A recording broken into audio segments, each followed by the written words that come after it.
BD news অ্যালার্টের আরও একটি সংবাদ সংযোগে আপনাদেরকে স্বাগতম।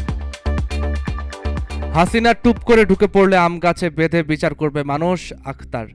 জাতীয় নাগরিক পার্টি এনসিপি সদস্য সচিব আক্তার হোসেন বলেছেন, শেখ হাসিনা মাঝে মাঝে টুপ করে ঢুকে পড়তে চায়।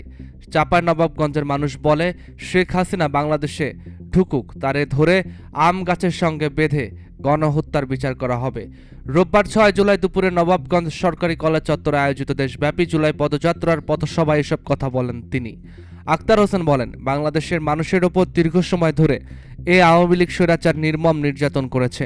সে নির্যাতনকে প্রশ্রয় দিয়ে দিল্লি সরকার সীমান্তবর্তী জেলাগুলোতে এমনকি চাঁপাইনবাবগঞ্জেও সীমান্তে মানুষদের গুলি করে হত্যা করছে। তিনি আরও বলেন, দিল্লি না ঢাকা, এই স্লোগানটি সবচেয়ে বেশি ধারণ করে চাঁপাইনবাবগঞ্জের মানুষ। এই এলাকার মানুষ এতটা সাহসী, বিএসএফ বন্দুক নিয়ে বাংলাদেশে ঢুকেছে, আপনারা কাস্তে দিয়ে ওদেরকে তাড়াই দিয়েছেন। বাংলাদেশের মানুষ নিজেদের মর্যাদা ও ঐতিহ্য নিয়ে বসবাস করে, এতে ওই ভারত, আমেরিকা ও চীন কেউ আঙুল তুলে কথা বলার সাহস করবে না। আক্তার হোসেন বলেন, চাঁপাইনবাবগঞ্জের মানুষ আঞ্চলিক বৈষম্যের শিকার।